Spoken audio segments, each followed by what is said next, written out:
What's going on, everybody? Simple back at it like I'm checking my height. Today we're checking out the channel called What Lurks Below. This is 9 tragic truths about ocean pollution. If you guys didn't know, we are strongly representing for Team Seas today. So all of the videos that you guys will see will be about ocean pollution and how to clean up the environment and things of that nature. No pun intended. If you guys didn't know, though, we do have a support fundraiser video posted on the channel. Definitely make sure you guys check it out. It will be in the Team C's playlist for today. All of the money that gets raised through monetization for that video will go directly to Team C's, and I will be matching up to $1,000 of it with my own money as well. So definitely make sure you guys are watching it for the algorithm. Definitely make sure you guys are sharing it out to other people as well. Let's get that video pumping. Let's raise some money for these guys. Yeah, all right, let's get into this one. With sea creatures dwindling at an alarming rate, many fish populations as well as our valuable reefs are on the brink of extinction. As Robert Swain once said, the greatest threat to our planet is the belief that someone else will save it. Here are 9 tragic truths. That's a scary realization. You got kids standing there with gas masks around a bunch of pollution. Like, that alone is unnerving. We're not even 16 seconds in. About ocean pollution we can't continue to ignore.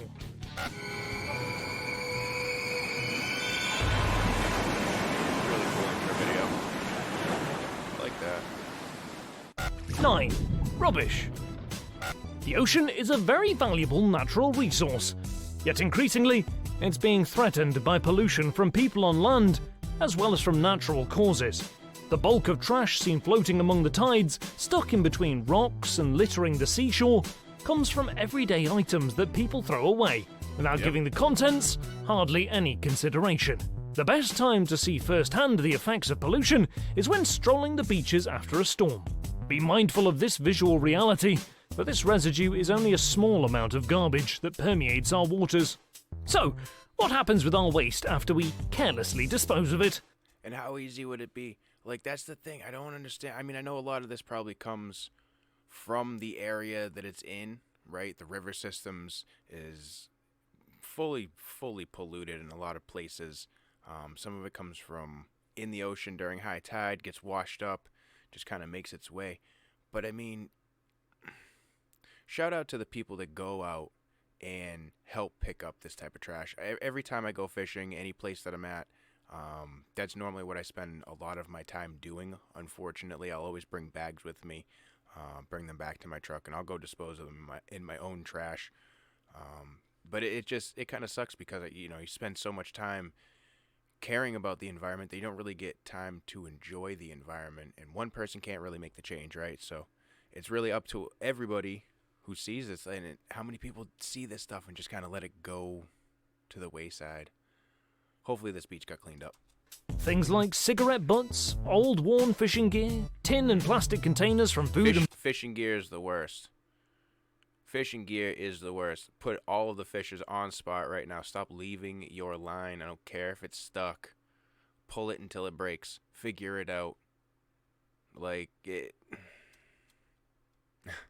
Beverages, paper bags, and one-time use products, such as bottles, carrier bags, straws, and utensils, are posing a huge threat to our planet, and our oceans in particular.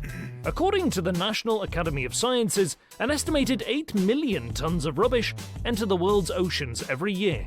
Researchers speculate this number is even higher, in fact, since trash that is constantly in motion is increasingly difficult to tally. And the one thing I was thinking about, too, about the fishing thing is that as a fisherman, a lot of people are told, at least I was taught, that a fish hook is something that isn't bad to leave in the water because they disintegrate and whatnot, right? Fishing line, I guess it's not. They say it's kind of the same, but it's really not. Like, fishing line doesn't just go away, right? So people get the misconception that because the metal of the hook can stay in the water and disintegrate over time, that the fishing line must be able to do the same thing. And that's basically not the truth. It's plastic. So, I don't know. There's so much fishing line that I find everywhere. It bothers me. What further complicates this matter is that litter enters the marine environment through a number of pathways. 8. Land-based pollution. First, there is the issue of land-based pollution. Sources under this category make up 80% of the pollution that permeates the sea. Also known as non-point source pollution, these include runoff from septic tanks, vehicles and boats, as well as agricultural culprits such as farms, ranches and many forested areas. If you think sewage is disgusting snaking its way through our underground tunnels and found at points where land meets the sea, imagine how marine ecosystems feel. The release of minerals and toxic nutrients drain directly into our oceans, which lead to a reduction in oxygen levels, as well as a detriment to the quality of clean water and decaying of plant resources. Millions of motor engines release oil emissions and residue that fall onto our roads and parking lots. Further, water pollution can even start off in the air. Dirt is a well-known pollutant that clogs up our waterways and settles in our oceans. Topsoil and silt from fields and construction projects run into the ocean and severely threaten wildlife habitats as well. The dumping of toxic chemicals into the sea results in thermal pollution. I mean, that's probably one of the biggest ones, though, right? People just dumping toxic chemicals into the water systems. Like, since when did we start doing stuff like that? That just doesn't seem humane, I guess. Nobody really cared. But think about it on the scale of one person, right? One person's probably just like, you know what, I can dump this out. No one will ever know. It's not going to affect anything. But over years and hundreds of years, I'm talking, not even just a couple years, even though a couple years is all it really takes. But think about it over hundreds of years, how detrimental it becomes if one person every day were to do something like that. Eventually, it's going to build up. In which water temperatures rise. Animals which can't survive at these increased temperatures wither and die. In addition, junk clouding the water's surface prevent filtration from sunlight. So, I mean, that fish probably got scared by the turtle. Come on. Plants and animals reliant upon photosynthesis Oh, maybe not. The soon turtle perish. didn't even care. How can we correct was the legit instance just of dead. The non-point turtle was source out. pollution? Every year, millions I of take it dollars are back. used to restore and protect areas damaged or endangered by non-point source pollutants. Yet correcting the problem starts at the source. Currently, the National Oceanic and Atmospheric Administration are in conjunction with agricultural departments and environmental protection agencies to develop innovative steps to monitor, assess, control, and hopefully limit non-point source pollution created by modes of industry and human action. 7. Ocean-based pollution. Next is the ocean-based pollution. And this is the part that we're kind of focusing on with Team C's. Huge shout out to Boyan Slot. We will definitely be getting some other videos of him up on the channel as well, so definitely be making sure you're checking out the Team C's playlist. But this is what we're kind of focusing on right here. He has this machine, I guess, that pulls plastic and things like that out of river systems. I don't know. I've seen a couple thumbnails scrolling through some videos. I'm trying not to get into clicking on the videos or letting them play for more than like a second or two because I don't want to ruin the surprise of anything. That way I can bring you guys, the most honest reaction. But this is definitely what we're focusing on with Team C's. $30 million, 30 million pounds of trash. Let's do it. I'm saying. Here, the remaining 20% of marine pollution comes from ocean-based sources, such as those stemming from fishing, shipping, and cruise ship industries. Another serious cause is contamination from efforts such as gold, copper, cobalt, and zinc mining. When the production of sulfide deposits as far as 3,000 miles deep begin to infiltrate the water, the subsequent areas affected are ecosystems that survive at the lowest regions of our oceans. The growing toxicity from oil leaks, corrosion, and oil spills to these regions result in permanent damage to the marine habitats found there. In terms of oil spills, this devastating circumstance is a direct result of ship pollution. Crude oil can last for years in the ocean and is known to suffocate unsuspecting marine life as it inks its way into their regions and entraps them. This form of unrefined petroleum is also almost impossible to clean up, so once it's there to stay. Moreover, thousands of large vessels... I hope the greenish that was on the top of those waves was like just being able to see whatever was on the bottom right there, and that wasn't actually, because that was a pretty dramatic cut right there. Vessels lose crates each year due to storms, accidents, and last-minute emergencies. This action leads to noise pollution, which is abrupt and directly affects the tranquil balance of life that underwater animals are prone to. This can throw off the normal functions of their existence and cause severe stress. 6. Rubbish and the repercussions. According to a recent study conducted by the University of Georgia, enough waste ends up in... See, and this is the problem right here. We got all these people standing around taking pictures of what could be a beautiful place. But instead of picking up the trash, they're just taking pictures of the sunset. Cool, right? That's what most people think. I don't know. We need more people that be picking up the trash. I'd be out picking up the trash. Our oceans every year to line every coast on the planet with 5 bulging bags of trash. If we continue the careless dance of disposing of our garbage by improper means, man-made items such as plastic bottles, aluminium cans, clothing, and other non-biodegradable packaging products can reach the sea and get washed back ashore. This in turn heavily pollutes the world's pristine beaches and poses massive health risks to locals as well as the tourist industry. Situations such as this turn some of the planet's most prized oceanfronts, from Kuta, Indonesia to Phuket, Thailand, into an ugly epicenter of trash and other biohazard material. Think of baby turtle hatchlings, which have a hard enough chance of survival as it is. Only 1 in 1,000 of these adorable animals make it to adulthood. Part of the battle. About that, only out of that whole pile of turtles you see there, right? Only one of them's gonna make it. Only 1 in 1,000 of these adorable animals make it to adulthood. Part of the battle is the daunting trek from nest to sea, in which debris from plastic bags and fishing line appear as a tantalizing snack along the way. I mean, imagine that. What was the rate of survival for them before humans polluted the earth? Even if it was like 3 in 1,000, 4 in 1,000, let's say. That's still huge, huge numbers in the end. Their bellies no bigger than a fingernail, the waste gets trapped in their stomach, which prevents the ingestion of proper food later on. Further, many turtles are found floating due to trapped gases caused by harmful decomposition of marine debris inside their little bodies. If they don't die from the inability to swallow, they die from being easy prey, forced to float along the water's polluted surface. Jeez. 5. What lurks within underwater canyons? Due to the existence of underwater canyons beneath the ocean surface, also known as submarine canyons, science determines that we may only be scratching the surface when it comes to our knowledge of ocean pollution. According to a survey off the sunny coast of Monterey Bay, California, a discovery was made regarding the astonishing amount of litter lodged in the deeper parts of the canyon there. The Monterey Canyon is a famous underwater trench spanning 95 miles, and due to its depth of 11,600 feet, the canyon hosts many unique underwater organisms that make Monterey Bay an important ecological area. Home to the largest national marine sanctuary in the United States, Monterey Bay and its canyon play a dynamic role in aquatic health and biodiversity. With pollution pervading the depths of this valuable natural region, sediment, trash and chemicals are sliding into these caverns and becoming stuck.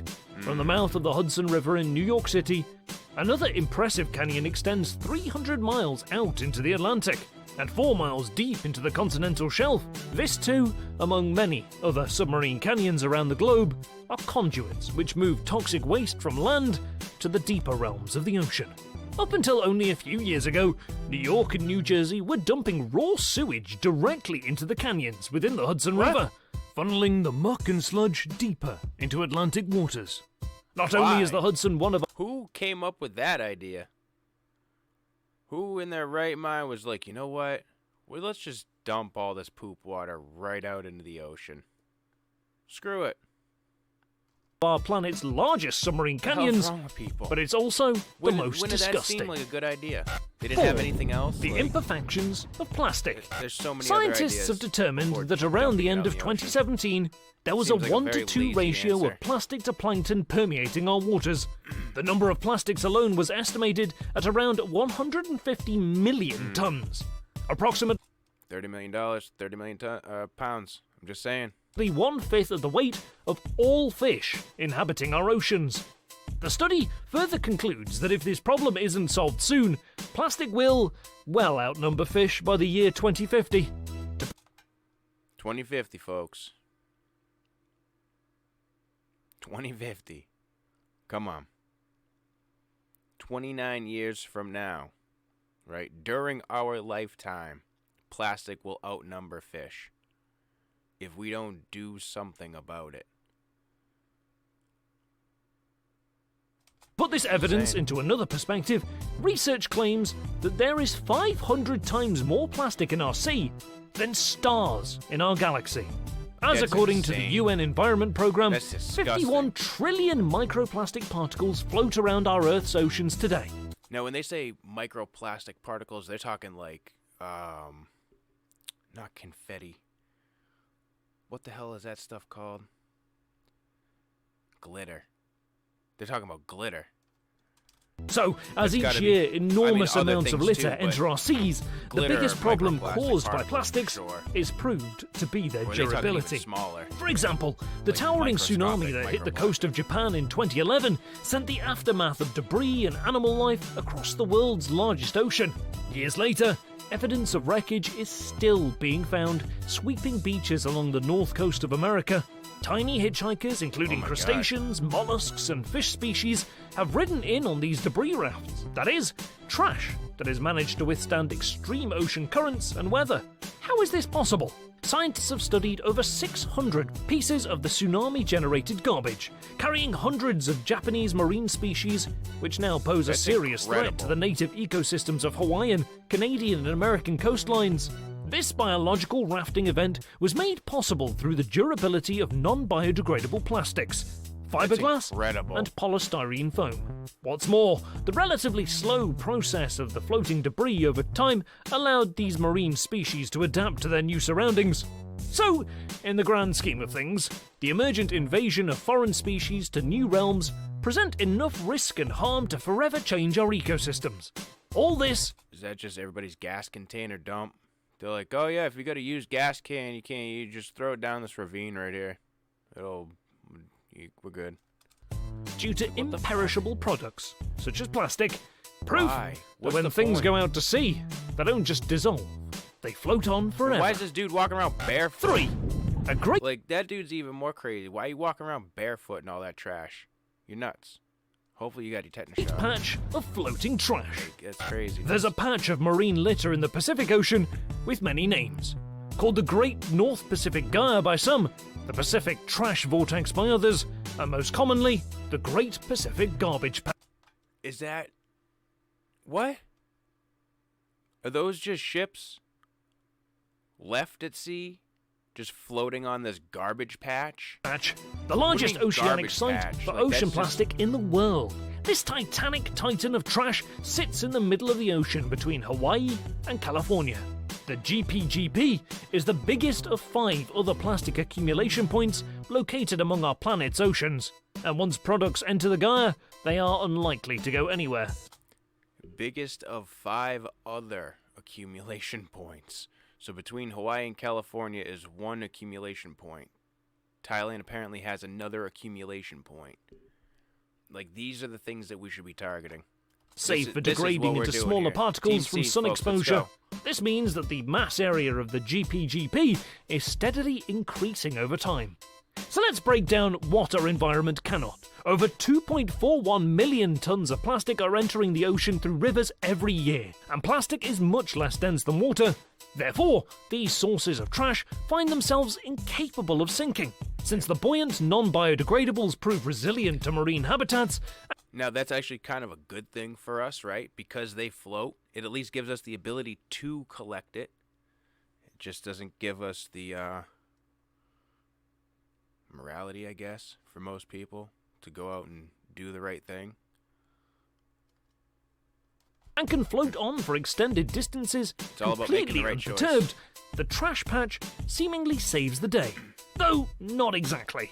With a surface area of 1.6 million kilometers, the patch is twice the size of the state of Texas, and 3 times the size of France. That's Marine incredible. animals that migrate through and or inhabit the area are in constant risk of death from fishing nets, as well as persistent There's a whole biochemical net toxic full of compounds. dead fish right Animals which consume the debris then ingest the poisons found in these chemically enhanced plastics and die in crude consequence. Oh my god. 2. You are what you eat. Due to the notion that 70% of our Earth's surface is covered in water, the general consensus is that the pollutants will imminently dilute and then disappear. No. This may be the case if it weren't for the 228,450 known species in the ocean, and another 2 million remaining a complete mystery, which must eat on a daily basis. These poor unsuspecting animals may flock to a shiny bag of waste in the same way a person might flock to a greasy cheeseburger. While we may think it's bad for us, oftentimes we remain uncaring and ignorant of the damage to our health. In this example alone, pollutants and litters don't merely dissipate once hitting our majestic ocean. Rather, their effects can easily be seen once they enter the underwater food chain. Such insight is evident through the remains of animal carcasses, in which debris is constantly found ingested and entangled inside their bodies, long after their death. What makes this cause so unfortunate is that the overwhelming occurrence of ocean pollution remains invisible to the human eye, as so much of this contamination happens far out to sea, deep within our canyons, and in the slow and steady demise of our marine population. 1. Destruction and extinction. Within the last few decades, human action has posed a devastating threat to marine life inhabiting our Earth's oceans. The term ocean pollution has since become a synonymous term for marine pollution due to the spreading of harmful substances, including oil, plastic, chemical particles, and waste from industry and agricultural efforts, which directly affect sea life. Each year, 100,000 sea mammals and organisms die from ocean pollution. What the hell happened there? That water left. That is a lot of food wasted. Imagine that. There's so many people out there that are fishing the oceans out, and then we have places where fish just die, and people just walk on them. Alone, more than a third of shellfish populations growing in waters around the United States are subsequently harmed by coastal pollution. Our illustrious coral reefs are turning white and diminishing by the second, a direct cause of abandonment from algae, as algae are forced to seek alternative shelter, unaffected by sunlight and thermal temperatures. Every year, 300,000 dolphins and porpoises are killed by becoming entangled in fishing nets and other hazardous flotsam. If that weren't enough, over 1 million seabirds are killed every year in the ocean due to pollution. Do you have any ideas on how to further help clean up our oceans? Let us know in the comments below, and share this video to help spread the word. Thanks for watching. Definitely make sure you guys go over, show him some support over there on his channel. Definitely make sure you guys share this information out as well. The more we know, the better off we are. Like I said, if you guys haven't checked out the Team C support video, definitely make sure you guys watch it. Watch it all the way through. It's only 3 minutes long. Definitely helps out the algorithm. All the money made on that video goes directly to Team C to set up for a fundraiser and everything. So, and I'll be doubling up to $1,000 of it. So make sure you guys stay safe, stay healthy, stay positive. I'll catch you on the next one.